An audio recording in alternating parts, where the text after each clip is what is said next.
Alrighty, so this is Sons of Liberty SPR 18-inch. It's a 1 in 7 twist, 3 groove, and here we are looking at the first barrel I got. The lands are looking a little rough. Initially I was really concerned about this for accuracy standards, so I reached out to Sons and they sent me a second barrel, which is where and why we're doing this video. So as you can see, the right side of those lands are rolled over, probably from when they were cutting the chamber. And then here's the gas port. It's a little burred up.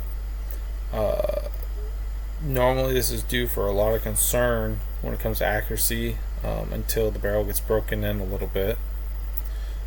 Here is the muzzle. Nothing outstanding or anything crazy to see here. It's nice even cut all around. No problems there. So here we are looking at the bore. I sped up the video a little bit because it was a pretty long video for an 18-inch going slow, but we're seeing some ringing effect, probably from when they cut the initial bore before rifling. Probably some burrs getting cut into that. Just some abnormalities here and there coming up right up here. I slowed it down just a little bit, so that we can see this one really big ring here. As you can see, this is before firing the barrel, of course, so we don't know exactly what's going to get worked out.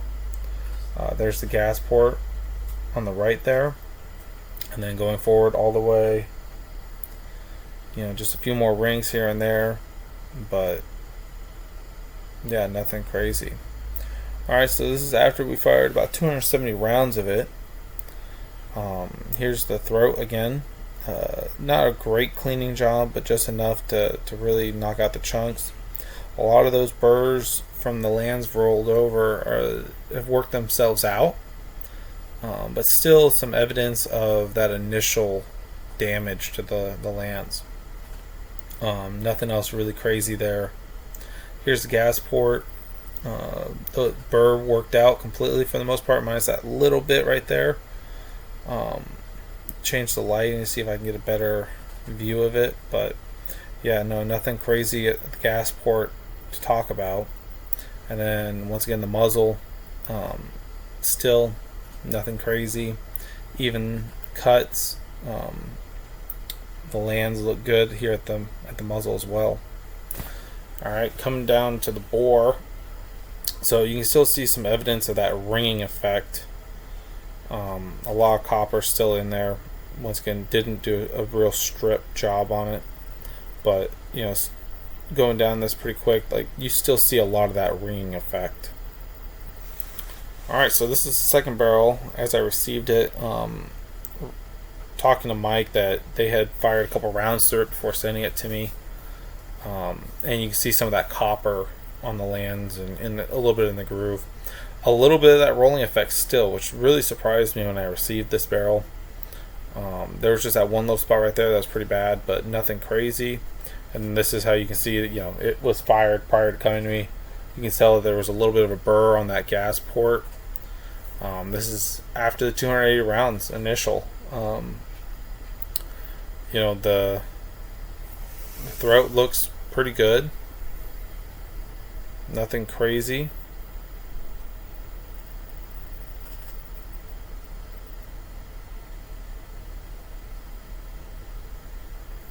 That just a little bit of it still rolling over slightly, but nothing abnormal.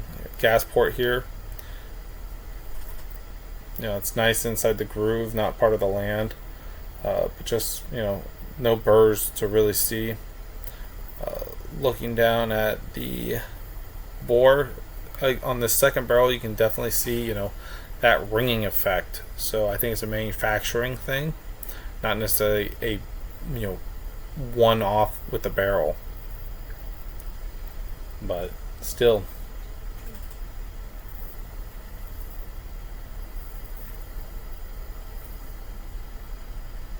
Alright, so here are the results. Initially went through and shot 100 rounds after 10 rounds for zeroing. 30 rounds, and then would let the barrel sit for 5-10 minutes. So basically it was cold enough to touch. Here's the Barnes OTMs.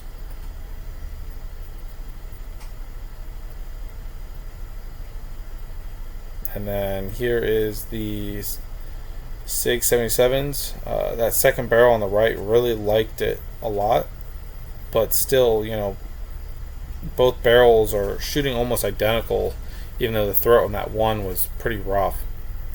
And of course, this is with me firing the gun. And then I think our best groups out of the ammo that we shot through both the barrels, you know, is that 77 grain Black Hills. Just absolutely loved it. So as you can see here, this is the round count on each barrel. Barrel 2 has a lot more than barrel 1, just because I'm comparing it to a few other barrels right now. But as you can see, each barrel was cleaned at 280 and 270 rounds, and then later on at 340, where it's currently sitting on that second barrel.